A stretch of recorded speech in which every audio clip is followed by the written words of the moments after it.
जैसा कि इसके पहले वाले वीडियो में दिया गया था, रेसिस्टेंस के बारे में दिया गया, करंट डेंसिटी के बारे में। तो आज एक न्यूमेरिकल्स बताने जा रहे हैं रेसिस्टेंस के बारे में, जिसमें एक शॉर्ट ट्रिक से भी हम न्यूमेरिकल सॉल्व करेंगे और इसके पहले एक लॉन्ग ट्रिक में भी, जो कि क्लास 10th और 11th 12th दोनों में काम आएगा। चैप्टर का नाम है करंट इलेक्ट्रिसिटी। जैसा कि एक न्यूमेरिकल्स है, लिखते हैं। तो सबसे पहले किस बेस पर न्यूमेरिकल्स है? तो numericals based on resistance. Resistance का बेस पर एक न्यूमेरिकल सॉल्व करते हैं। किस फॉर्मूला से यूज होगा? R equal to rho into L by A. R का मतलब फिर से एक बार बताते हैं, रेसिस्टेंस। रो रेसिस्टिविटी, इसके पहले वाले वीडियो में बताया गया था, एक्सप्लेन किया गया था। लेंथ यहां एल हो गया, length of wire. A cross sectional area. Cross sectional area का मतलब हो गया internal area of the wire, तो क्रॉस सेक्शनल एरिया। अब इसके बेस पर एक न्यूमेरिकल्स लिखते हैं। सिंपल न्यूमेरिकल्स है कि a wire of resistance 5 ohm is drawn through a wire, then its length is increased 2 times, its original length, then calculate the new resistance।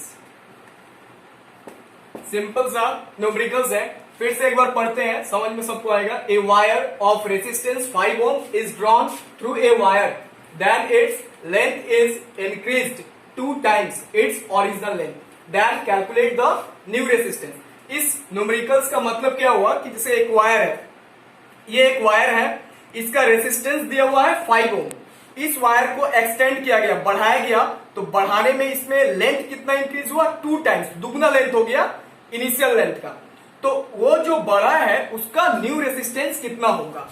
तो सबसे पहला पॉइंट कि गिवन रेसिस्टेंस, जैसे एक वायर है, इसका रेसिस्टेंस कितना दिया हुआ है? तो 5 ohm।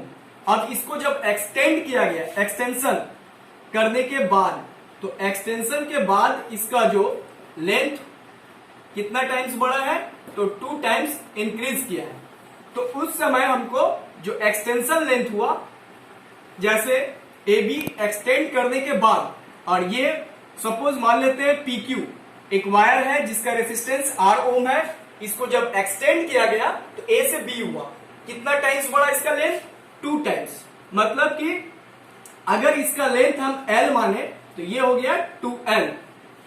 अब उसके बाद तो कैसे सॉल्व करेंगे? सिंपल सा, R equal to rho into L by A. R equal to rho into L by A, इसको हम इक्वेशन 1 मानते हैं।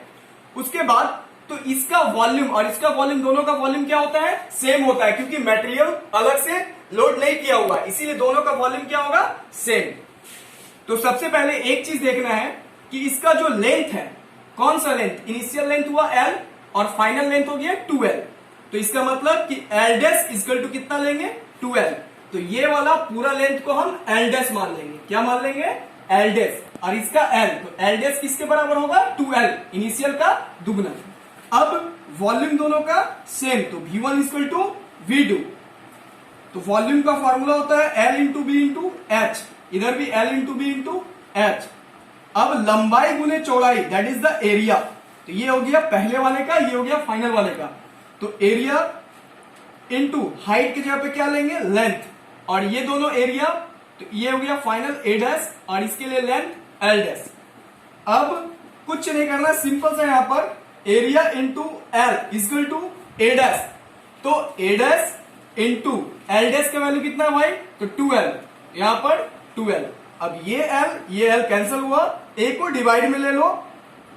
हाँ, A डैश को डिवाइड में, चाहे इसको डिवाइड में, किसी को भी ले सकते हैं। तो हम इसको A by A dash equal to, A dash को इधर भेजे, 2 बच गया, ये बच गया, मतलब a बाई ए डैश का वैल्यू कितना है 2।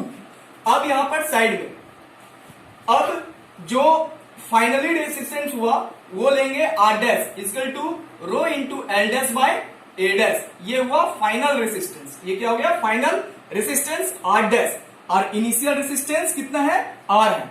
अब दोनों इक्वेशन को डिवाइड कर दो, तो डिवाइडेड इक्वेशन 1 एंड 2 किसी को भी, तो suppose R by R dash, तो आर का वैल्यू कितना है? इक्वेशन 1 में दिया गया है rho into L by A, और यहां पर rho into L dash by A dash. ये दोनों स्पेसिफिक रेसिस्टेंस है, कैंसिल करेंगे तो L by A into A dash by L dash. अब उसके बाद तो R by R dash equal to, अब यहां पर देखो तो एल बाय एल डैश, तो एल बाय एल डैश जो है, एल डैश किसके बराबर है? तो यहां हम दिए हुए हैं कितना? एल डैश इक्वल टू 12, तो एल डैश की जगह पर क्या डालेंगे? 12 into A dash by A dash by A, तो ए डैश को ऊपर भेजेंगे और ए को नीचे, तो 1/2 हो जाएगा। यहां पर लिखिए 1/2, इसका मतलब एल कैंसल, तो 1/2 दूनी 4। अब कुछ नहीं करना है, आर डैश हमको निकालना है, तो आर डैश को उधर और 4 को इधर, तो आर डैश इक्वल टू कितना हो जाएगा? 4 इंटू आर, ये 4 डिवाइड से मल्टीप्लाई है, तो R dash equal to R का वैल्यू कितना दिया हुआ? रेसिस्टेंस 5 ओम, तो यहां पर डाल देंगे 5, 5 और 20, 20 ओम रेसिस्टेंस आंसर आया। तो फिर से एक बार इसको एक्सप्लेन करते हैं, ये लॉन्ग मेथड है, तो जिसमें कि वायर का रेसिस्टेंस कितना है? 5 ओम, तो जो फाइनली जो वायर जब एक्सटेंड हुआ उसका लेंथ कितना हो गया? 12, तो फाइनली लेंथ को हम मान लिए एल डैश, एल डैश किसके बराबर? 12 के बराबर, और इनिशियल एल, तो रेसिस्टेंस का formula rho into L by A, initial resistance, तो एल डैश बराबर 12, तो वॉल्यूम दोनों का सेम रहता है, मटेरियल अलग से अटैच नहीं हुआ है, तो V1 बराबर V2, तो लंबाई गुने चौड़ाई गुने ऊंचाई, लंबाई गुने चौड़ाई गुने ऊंचाई, तो लंबाई गुने चौड़ाई एरिया, हाइट की जगह पर लेंथ, ये भी एरिया, तो ए डैश, ये फाइनल हाइट, लेंथ, ये फाइनल लेंथ, तो एरिया इंटू एल, और ए डैश की जगह पे ए डैश इंटू एल डैश कितना है भाई? तो 12 डाल देंगे, एल एल कैंसल, ए डैश को डिवाइड में 2 बच गया। अब यहाँ आर डैश, ये फाइनल के लिए लिए, R dash equal to rho into L dash by A dash, final wire के लिए बार बार बोल रहे हैं, दोनों को डिवाइड करो, इक्वेशन 1 और इक्वेशन 2 डिवाइड करने से, सॉल्व करने पर ये आ रहा है, तो एल बाय एल डैश, तो एल डैश की जगह पे क्या डालें? 12, ए डैश बाय ए डैश ऊपर भेज दो, ए को नीचे, तो 1 नीचे 1 ऊपर, 2 नीचे 1 ऊपर, तो 1/2, एल एल कैंसल, तो 1/2 दूनी 4, 4 को इधर और R1 को 1 से, R1 इक्वल टू आ गया 4 इंटू आर, 5 और 20 ओम। अब अगर शॉर्ट ट्रिक्स इसका देखना है तो शॉर्ट ट्रिक्स में हम कैसे बनाएंगे? शॉर्ट ट्रिक्स कभी भी अगर कोई भी लेंथ अगर इंक्रीज किया जाएगा इस टाइप का न्यूमेरिकल्स में, इस टाइप का न्यूमेरिकल्स में क्या बदलेगा? सिर्फ बदलेगा रेसिस्टेंस बदल सकता है, और यहाँ लेंथ जो है ये 2 टाइम्स की जगह पर 4 टाइम्स 5 टाइम्स कितना भी इंक्रीज करेगा, कुछ भी टाइम्स इंक्रीज कर सकता है। उसके लिए शॉर्ट ट्रिक्स होता है R N equal to N square into R, मतलब आर एन हो गया न्यू रेसिस्टेंस, आर एन को क्या बोलेंगे? New resistance. एन क्या लेंगे? एन लेंगे जितना टाइम इंक्रीज होगा, तो कितना टाइम इंक्रीज हुआ है? तो 2 टाइम्स, कितना टाइम इंक्रीज हुआ? 2 टाइम्स, तो एन के जगह पर 2 square into R, given resistance R कितना है? 5, 2 दूनी 4 इंटू 5 यानी 5 और 20 ओम। ये हुआ शॉर्ट ट्रिक्स, कॉम्पिटिटिव एग्जाम के लिए शॉर्ट ट्रिक्स और एग्जामिनेशन के लिए लॉन्ग ट्रिक। तो दोनों से आप सॉल्व करके आंसर ला सकते हैं। हम एक बार फिर से लिख देते हैं कि ये आर एन को क्या बोलेंगे? न्यू रेसिस्टेंस, और एन क्या है? एन है इंक्रीजिंग लेंथ, इंक्रीजिंग लेंथ, जितना लेंथ इंक्रीज होगा उसको देंगे, और आर हो गया गिवन रेसिस्टेंस, गिवन रेसिस्टेंस। तो ये हुआ शॉर्ट ट्रिक से। शॉर्ट ट्रिक सिंपल सा है, R N equal to N square R, N के जगह पर वही वैल्यू डालना है जितना इंक्रीज रहेगा। अगर 2 टाइम्स की जगह 4 टाइम्स रहेगा तो हम 4 डालेंगे, यहाँ 2 टाइम्स है 2 डाले हैं, 2 का स्क्वायर इंटू आर हो गया गिवन, गिवन कितना है? 5 ओम, 5 डाले, 2 दूनी 4, 4 पंचे 20। शॉर्ट ट्रिक्स में एक लाइन में सॉल्व। ओके।